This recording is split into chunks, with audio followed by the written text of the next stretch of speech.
Every Night is Game Night, episode 56. AJ Porfirior from Hostage Negotiator. Hey everybody, welcome back to Every Night is Game Night. This is episode 56. With you again is Anthony with Jason. Yo, my peoples, what's up?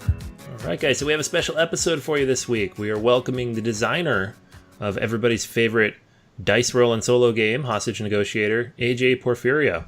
Welcome. Hey, thanks for having me. Happy to be here. Yeah, absolutely. I mean, you and I actually met a couple years ago at Gen Con, I think when you were showing Hostage Negotiator, right when that first came out.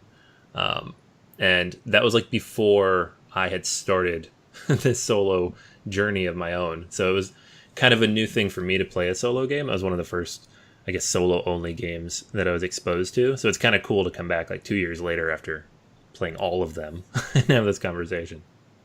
Yeah, that's really cool. Did we have a booth that year, or was it the year before? No, I think we just met up in the gaming hall. So. Oh, okay. Awesome. Yeah, you gave me a walk through the game, and I beat it quickly, soundly, and you made sure to point out that wasn't normal. And it's not, because I don't think I won again for like a year after that. But yeah, I think I remember that. Yeah, that was fun. But yeah, thanks for hopping on. We have Crime Wave. I know you just shipped to everybody, including myself. Back that as well.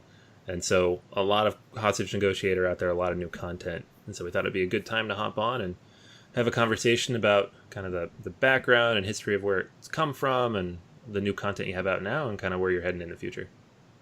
Yeah, absolutely. Awesome. So I guess to kick things off, why don't you tell us about yourself and the formation of your company, Ryder Games, and where this idea for Hostage Negotiator actually came from. Yeah, sure. So I started Ryder Games back in 2010, 2011. I kind of got back into board gaming after being out of gaming for a little while, and ran across and just found a website online for a print-on-demand service where you could actually kind of print your own game. And I was like, wow, this is kind of cool. So that's what kind of got me into sort of thinking about, hey, it'd be kind of fun to design a game. So I didn't have any other aspirations at that point other than to just maybe try to make a game. And so anyways, that's kind of around the same time Kickstarter started sort of becoming a thing. And, I did my first game, which was actually a zombie game called If I'm Going Down. We did a short print run of that, but we were successful on Kickstarter, and that was actually my original solo game. I didn't end up making it where it can be played cooperatively with two players as well. But that was sort of the game that kicked everything off for us, and sort of led me down the path of, hey, maybe I can sort of do this publishing thing, not just be a game designer. So I did that, and then I actually signed a 2-player speed card game called Tessin. While I was actually already working on Hostage Negotiator, but it wasn't really ready, and Tessin was, so I did that. We did that second, and then I continued to kind of work on Hostage Negotiator as that was happening. So you had asked about how I came up with it or how that sort of got started. I really just was thinking we're very much a thematic game publisher. So we seek to publish games that are fun and tell or create an interesting story. So I was just kind of, sitting down thinking about what a game to design, and I was thinking about what themes out there have not really been done, but are really engaging and dramatic and create tense moments. And I just kind of I was like, well, let me kind of think about it in movies. Like, what kind of movies are there that have really tense and engaging storylines? And I started to think about, hostage movies like John Q, which is an inspiration for one of the characters in the game, and Die Hard, and just all the different movies. And I was like, wow, that's really cool. But then I was like, well, I can't really have players play as hostage takers. Like, that's over the line, right? That's kind of farther than I want to go anyway as a designer, sort of putting something out there. But me being a solo gamer and a solo game designer, I was like, oh, wow, that's kind of perfect for a solo game, because the game can be the hostage taker, right? Like, it's still a kind of a heavy theme. There's no questioning that, but I'm not making it where like a player is killing hostages or anything like that. So I started to sort of run with that, and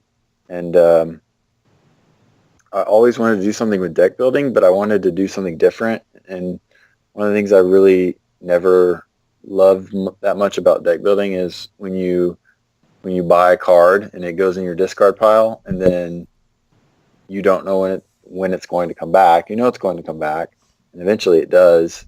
But then what I would always hate is it comes with like 3 other cards that don't really help it, or you didn't get what you needed for it to actually work.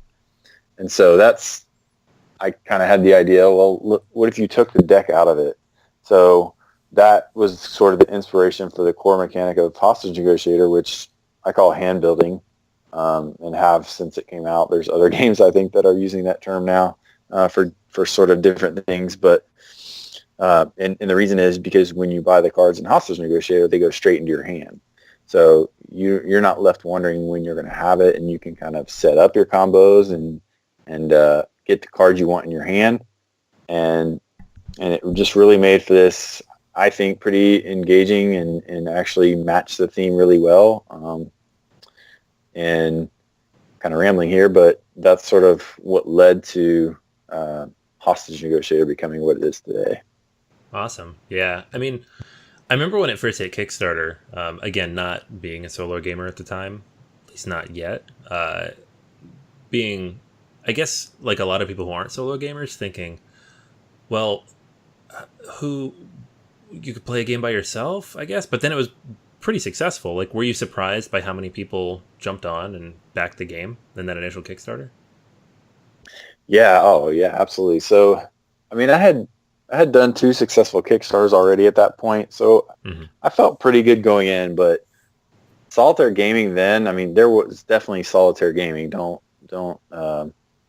think otherwise. But it was like nothing compared to what it is now. I mean, I felt like I was taking, it was kind of a big risk and putting myself out there, and like I was ready to like produce the game. I think the funding was like $5,000, and I was ready if we made $5,000 to do like print on demand or maybe some clamshell packaging. Like, I just kind of wanted to get it out there to solo gamers, thinking I might not be able to even do kind of a full mass production on this, but if I can just get it out there, and like I really just want to get it out there and let people play it.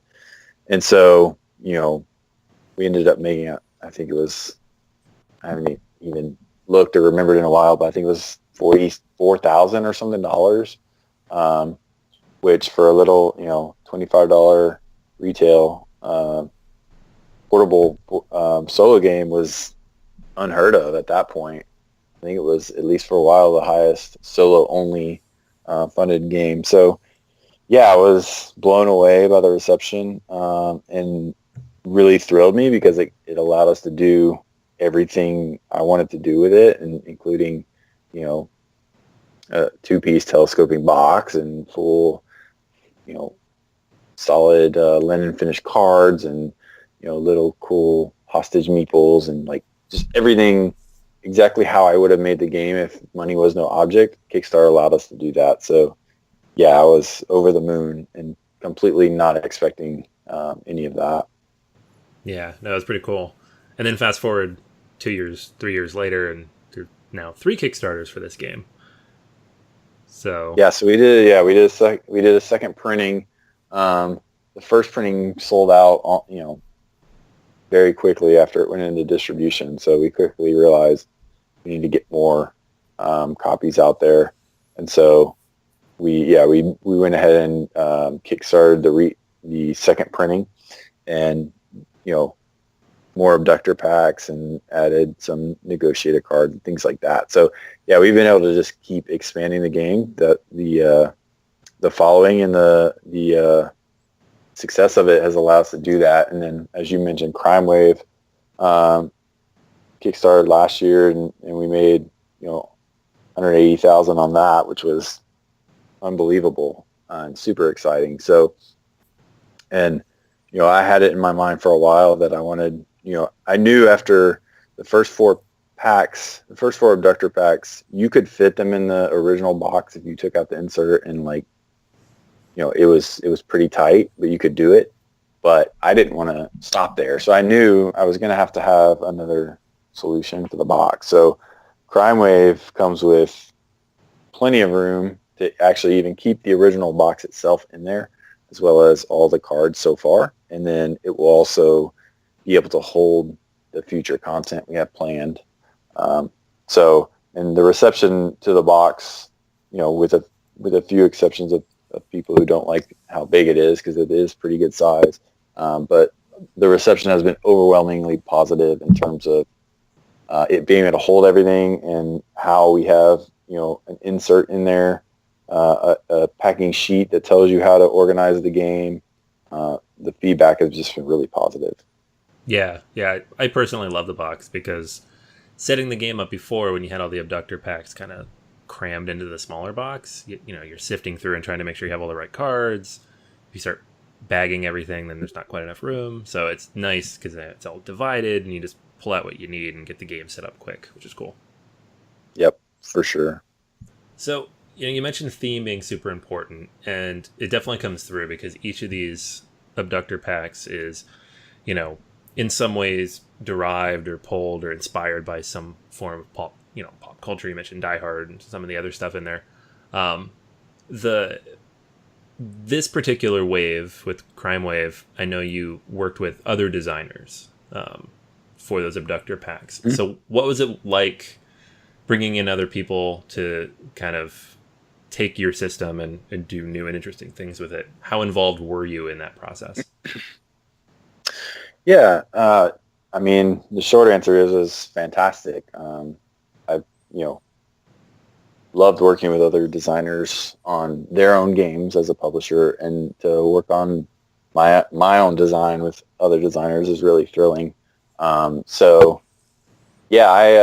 first person I approached about that was Morten Pedersen, who's, most people in the solo world know him because he's sort of the man behind the Automa Factory, and they do the Stonemaier Games solo modes, and they've done some other things as well.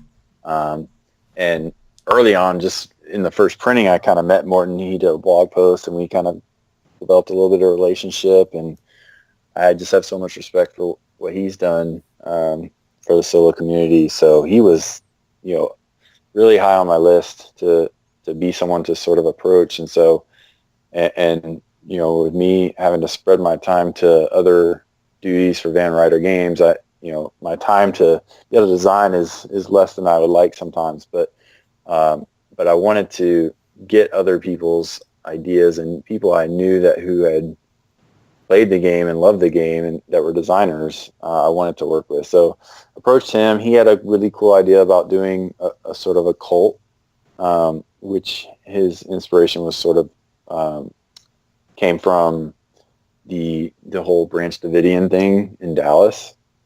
His is sort of loosely based on that, where there's all these cult members who are sort of against law enforcement, but they're also sort of being held hostage on their own. So in that pack, you're negotiating with them as the abductors, but they're also the hostages. So you have a deck of cards. Instead of just one abductor, you have a deck of a bunch of different cult members. So it really brings all the packs are bringing something new and cool to the game, and keep it fresh and make it feel different than what you've played before. And so that one's great. He did an awesome job with that. Super thrilled with how that came out. And then shortly after that, a couple of years ago in January, well, actually, a little over 2 years, I met Evan Derrick, he's a Van Ryder partner now. So he's officially part of the company, but he's also a designer. He designed Dark Moon from Stronghold Games, his first publication, and then we have another game of his coming out soon. But he did Abductor Pack. It actually ended up being Abductor Pack 7. But when he kind of joined the company, I asked him if he wanted to do one, and he did. So we did that, and his is your rival, basically another negotiator that has sort of always played second fiddle to you, and she's now taken hostages to sort of prove that she's the one now she's the best, right? She has to beat you to prove she's the best. And so that one's cool. It's really, Evan likes to say it's the most difficult one, and he may be right. It is definitely a very hard one. But so that one's a fun one as well. And then somewhere sort of in that same time frame when Evan was working on his, we had Evan has kind of known Kevin Wilson for a while in his sort of past travels. And so, yeah, I was like, oh man, because I love Kevin Wilson's designs, and he was like, we may be able to get him, and I was like, well, let's do it, let's try. So we reached out to Kevin, and he was definitely interested, and he was able to put together a pack of his own for us as well. And that one is an awesome one where you're negotiating with sort of a suicidal father who's been divorced. He got divorced, and his kids were taken from him, and so he decided, with the help of his loyal sister out in Becker Swamp, that he's going to kind of kidnap them and hold them hostage. So in that one, you're sort of having to search the swamp and find the kids and save them before the father commits suicide and the sister runs off of them, basically. So very thematic, and we made sure that's kind of a heavy theme. So we made sure, hey, if the kids never get killed, right? So there's no children getting killed or anything like that. But if you lose, they basically get captured and taken away. So, but that one's kind of cool because it's the first pack that comes with punch out tokens. So there's a punch board that comes in the pack, and you punch out all the tokens, and those are what you reveal when you're searching the swamp. I actually want to ask AJ. I just wanted to ask a question about the theme. You were mentioning before how it can be, you brush up against difficult stuff. Kids in a swamp, that can go wrong pretty easy. I remember watching Rado's video, and he didn't love the John Q character you included in the base game as well. Like, he was like, oh my God, this doesn't make sense. It's, he just had a real kind of moral struggle with it. And it's like, doesn't even belong in the game. How do you respond when people kind of do that and say, this is too far, or this is, this doesn't belong in my game, or all that kind of stuff? So to be honest with you, I love it. And it's not it's not as bad as it sounds. The reason why I say that is because the game has created such an emotional response that if you're actually getting upset about a little wooden piece getting killed in a game, then that thrills me, because I know for a fact that I've hit the nail on the head with the theme, right? It's not my goal to upset people. Don't get me, I'm not trying to say that, but it makes me happy that you're playing a game and moving around cardboard and wooden pieces, and if you're having a visceral emotional response to that, I've done my job. Now, whether that response, to some people elicit, like it did with him in that case, it's too heavy. Hey, completely get that. Not every theme is going to be for everyone. It's definitely a heavy theme. There's no question about that. But I made a decision very early on. I wasn't going to sugarcoat the subject matter, and I got some playtest feedback early on. Oh, maybe the hostages are knocked out, or stuff that I decided, no, this is I'm not trying to make a simulation by any means, but we're dealing with hostage situations, so hostages can get killed. Like, so that was something that I was not going to sort of sugarcoat, but I do absolutely 100% have respect for the subject matter and the fact that, these things do happen in real life, and it's very serious, and it's not, nothing, not something to be taken lightly. So, we've done things like I've always made it a sort of, like, we will never have any of the hostages be personalized, meaning there's never, card art with hostage pictures, or anything, or names for the hostages. They are little yellow wooden pieces, and that's all they'll ever be, for any Van Ryder official content. Now there is, some people have done some fan made stuff, which, that's fine if that's what people want to do, but we're not going to, like, that's not endorsed by us or anything. So yeah, it's a heavy theme, and that's not going to be for everyone. And most of the people, to be honest, that they already know before they play the game that the theme's not for them. But I have seen before where some people have played it and they've put in BGG comments or something. Oh, this was just too much for me, and that's fine. I get that, but for a lot of people out there, they really enjoy. It's fun to be able to put yourself in a situation you never want to really put yourself in real life. But hey, you can sit down with Hostage Negotiator, play out a 20 to 30 minute, basically a hostage movie on the table, and have a good time with it. But yeah, for some people, the theme's too over the top.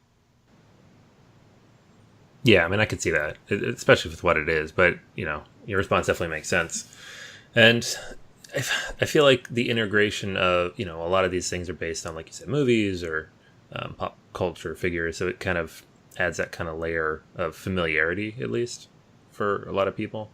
Trying to pick out all the things that you recognize from different things is always fun. Yeah, so, you can see, I mean, that's, where a lot of the inspiration comes from for some of those things, for sure. Yeah, definitely. So moving on to like the gameplay aspect of it, luck is, it's a lucky game to some degree. And I think even in the rule book, at least in the Crime Wave rule book, there's even a thing that says it seems lucky, but the right combination of cards, you can do a lot of interesting things. You have a lot of control here. What level of mitigation do you try to integrate for that luck? Like, what does the design process look like? How much luck? How swingy do you want this game to be, and what have you done, when you originally designed it, but also with each of these abductor packs to kind of account for that? Yeah. So, well, I kind of started with, hey, what win percentage or win rate do I want, like, the best players to have? That's sort of how I thought about it, because for me, and I think most solo gamers, the worst thing you can have with a solo game is have it be too easy. So, or, I mean, some people like puzzles, but if a game is solvable, then you'll play it until you solve it, and then you're done with it. Mm-hmm. I didn't want that. I don't think that's a good solo game, in my personal opinion. So I wanted to make, a game that I would enjoy, and then, of course, hopefully a lot of other people would too. So I was sort of shooting for, hey, I think the best players should probably win 70% of the time.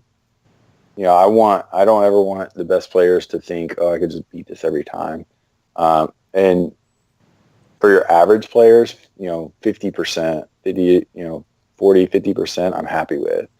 Because if you're losing more than you're winning, then the feeling when you win is that much better.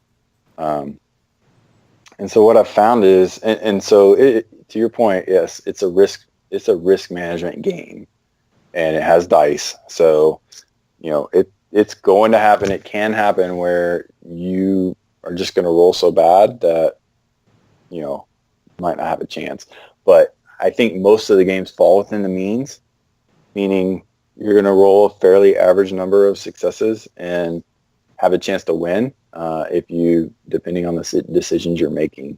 And so, but it's definitely something that you can get to a point where you win those higher percentages of the time.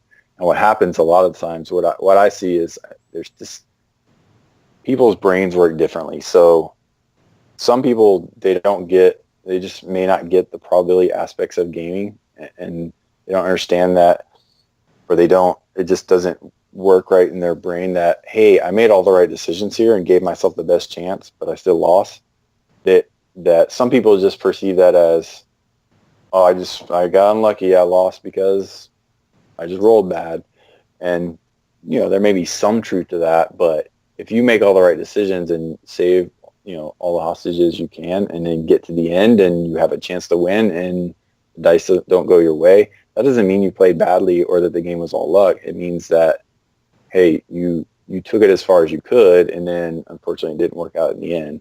But in this game, if you are getting to the end like that or giving yourself a chance to win, you're going to win, that around that percentage rate time that I set out to sort of design.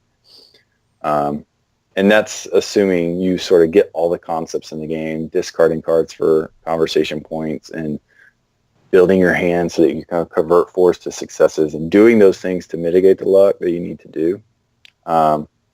And unfortunately, sometimes people don't get those concepts and they get rid of it or they give up on it before they really, I guess, I tried to your point about the rule book, I tried to put in there, hey, these concepts are important, and be a little more clear about it than I was originally, because all the stuff we learned over time of just important concepts people were missing.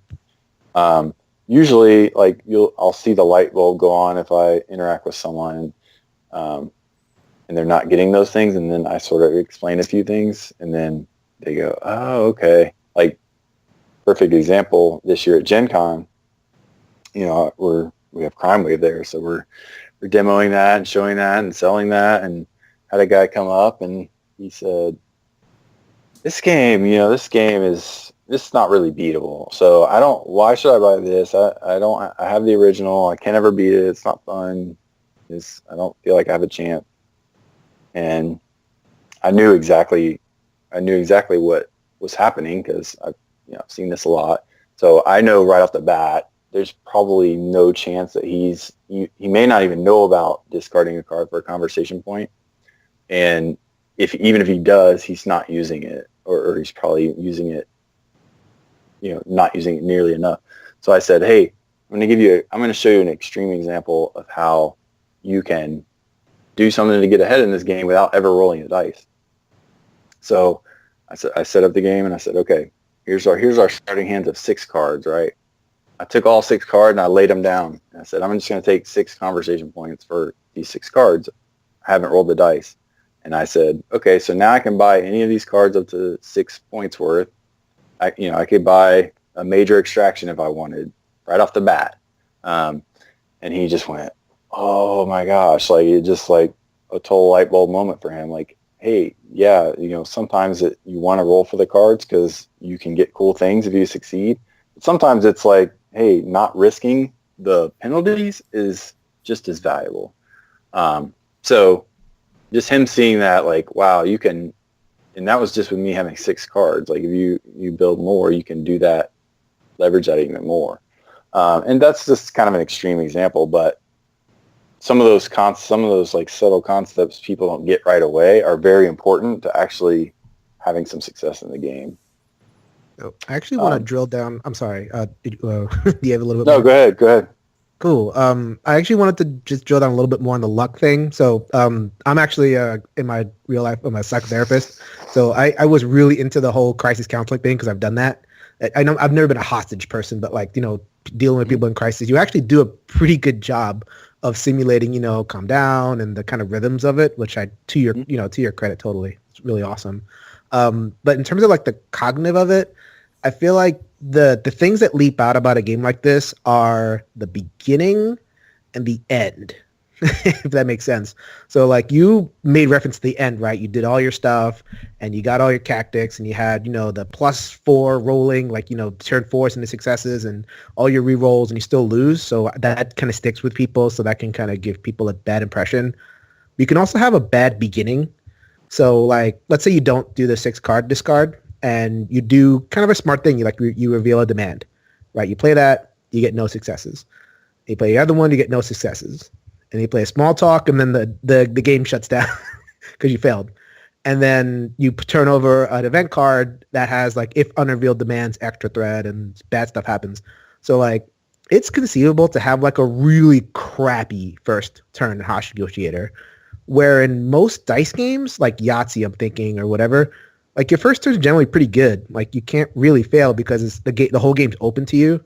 And so if you roll a quote-unquote crappy roll, you could still do something with it. But in this game, it's really like if you get hosed, like you kind of go for something.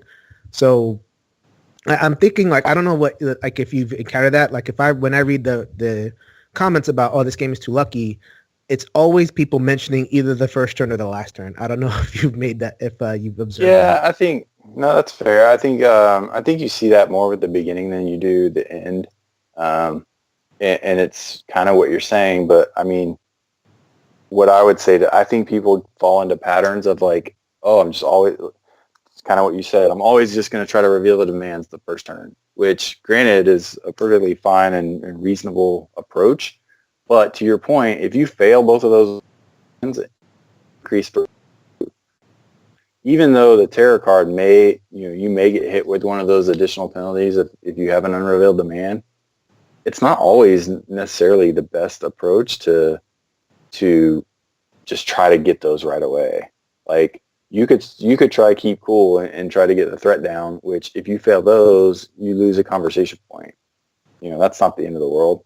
Small talks don't even have a bad penalty other than they'll end the conversation if you fail, but you still get one conversation point. So I would encourage people, if they feel like the game's spiraling out of control early on, like, this is the thing with this game is people fall into patterns. Like, do something different. Like, try something, maybe that feels uncomfortable. I say that to people all the time because there are things in this game that it's like, oh, there's the card Gain Trust. Like, people just think it's not a very good card because, it can turn 4s into successes, but, it doesn't seem that good. And it's actually really good. If you get that and you have a big handful of cards, and you can turn all 4s into successes for the rest of the conversation, like that's really strong. But people, that card goes fairly ignored because people they just automatically go toward the threat reduction strategy, or extraction strategy, get in, get out, which both of those are good strategies and that's fine. But this game, more than many other games, you have to be able to adapt and change gears. Like, that's another thing where people that struggle they're not willing to change gears. If you're trying threat reduction and, threat isn't going down, it's going up, hey, maybe it's time to change gears and try to use some of the extraction cards to get hostages out. But I mean, yes, you can have a bad, a poor rolling first turn. I don't know if I necessarily subscribe to, what some people say where the game's over if you have a bad first turn. I don't agree with that at all, really, because you're ultimately making the decisions. You can end the conversation at any time. So, if threat goes up a couple times, that's not probably a good start. And in fact, if you fail what are your demands card on the first roll, I'd think seriously about trying for the second one because, one, most abductors have 2 demands. So even if you reveal it, you're still going to have one unrevealed demand. So you're not gaining any ground in terms of the terror deck secondary abilities, and you're risking another threat increase. So, I mean, you guys are probably like, oh my gosh, what is he even talking about? But like, this is the level you can kind of get to. This is what I'm saying. Like, you have to think about it from a risk management perspective, not just okay, I'm going to roll for this next card and see successes. It's not. It's, hey, if I roll for this next card and get a failure, what does that do to the context of the game? So yes, you're right. I mean, those come out a lot. You know, I can understand it. That can be frustrating if you have a really bad first turn. I think that you have to try to figure out how to not let that happen. Yeah, and I think what we were saying before, the actually, but we'll just kind of skip away from that because I wanted to refer people to your and that Twitter post months ago Oh yeah. about luck and tactics, right? Like you kind of said a little minor brush fire, which is pretty entertaining to see.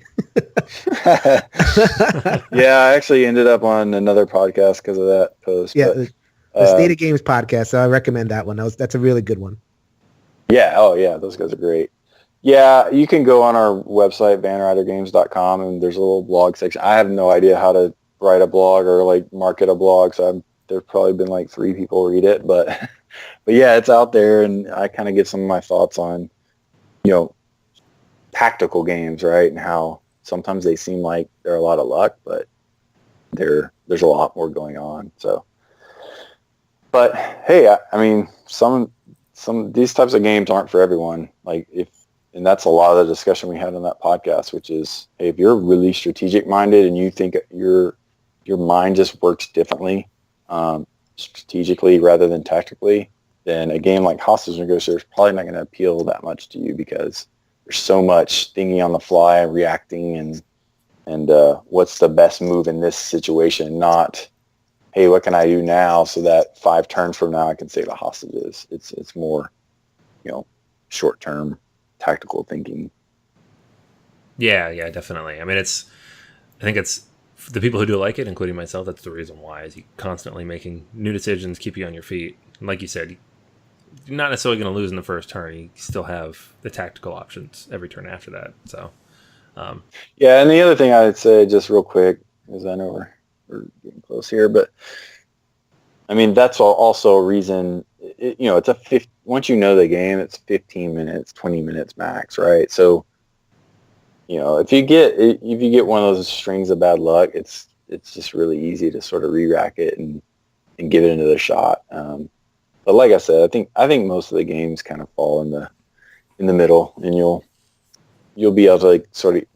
I tried to make it where you can kind of get to the end, every game, because that's what's fun, right? When you have those stand-up die roll moments, and I think that happens at a pretty decent amount, where you make a lot of progress and sort of comes down to the wire. yeah, it certainly feels like it. Sorry, as we wrap up, maybe you can talk a little bit about, I believe it's called career expansion coming up next. Oh yeah, I'd love to do that. Yeah, real quick. So yeah, that's the next, the next and sort of last, I guess, sort of phase, I guess I'll call it. Not to say we may not keep doing more content, but my vision for the game, at least kind of after it became somewhat successful and I realized, hey, I can do some more stuff with this, was to have a campaign mode. And so, yes, we're developing Hostage Negotiator Career, which is going to be, it's basically going to be you playing out 10 years in the life of a negotiator. And so it'll, of course, include negotiations like what you already have in the game, but there will also be events and things that happen in your personal life or your career life that you have to deal with between negotiations. For example, in our one of our Kickstarter updates, I put one of the cards for career that we're working on there, and it basically is like, hey, it's your first year as a negotiator. There's hazing going on. It's starting to get to you. Do you decide to go and tell the chief and say, hey, this is getting to be too much? Like, can you do something about this, or just kind of suck it up and take it? And so you kind of have these 2 different choices, and depending on what you choose will depend on, you'll have stress levels, right? So you'll have career stress, you'll have personal stress. And so depending on what you choose, you'll get sort of the result of that decision and the impact on your stress levels, which will then impact, other things in your career, including possibly negotiations. So it's basically taking it from the simple sort of confined tactical game that it is to a more comprehensive I guess it's taking the movie from just the negotiation scene to to the entire movie where you're dealing with things outside the negotiation as well. So I'm really excited about that. I think that's going to be sort of the icing on the cake and give players just a really full and awesome experience with it. Awesome. When are you planning on launching that one? I've been targeting early, first quarter of next year, but with all this other stuff we got going on, I am falling a little behind. So I could see that slipping maybe into more of second quarter for a Kickstarter launch, but still don't know. I mean, that's about the best I can give you for now, and that of course is subject to change. But yeah, so it'll happen next year at some point. But yeah, got a few other irons in the fire we gotta get going on. So Yeah. get with that, and then but it'll be out for sure. Awesome. Yeah, you guys are busy. The big question I have is it going to be like one of those Russian egg things where it's like a box within a box within a box? Well, it's kind of getting that way, right? No, so it'll be the same size as the original. And so in the Crime Wave box, you can fit the original and Career, both boxes in that big well. So yeah. So yeah, I guess there is a nesting box factor going on. Awesome. All right. Well, so there's everybody out there who loves the Hostage Negotiator. More is on the way. So get what you can out of the box. All the stuff that just came out now. I got like the 5 or 6 new abductors. AJ, thank you so much for coming on. It was a lot of fun talking with you about Hostage Negotiator and where it's going and kind of, your design philosophy behind it. I really appreciate your time. Yeah, absolutely. And just to mention real quick, Crime Wave and the packs 5, 6, and 7, as well as the Man Pack 1, are just hitting stores now. I know the backers got them a month ago. But yeah, so if you weren't able to pick it up and you're interested, all that content should be out and available. Awesome. Yeah, so everybody out there who did not back, make sure you go check that out. All right, guys, that's going to go ahead and be everything for this week's episode of Every Night is Game Night. Guys, if you haven't had a chance yet, check us out on Facebook. The Board Gamers Anonymous page is growing rapidly. Having some great conversations there with a lot of you, as well as the Board Gamers Anonymous listeners. You can catch us on Twitter at ENGN_podcast. Also have the guild on Board Game Geek 1735. If you have not yet, check out BoardGamersAnonymous.com. You'll find all of these episodes and the show notes for everything, including this interview. And, if you haven't had a chance yet, we'd really appreciate it. Stop on by, leave a quick review on iTunes. 5 stars goes a long way, helps more people find the podcast, shows us that you're listening, but also helps introduce solo games to more people. So that's going to go ahead and be everything for this week. So until next week, grab a solo game off the shelf and let's make every night game night. Later, everybody.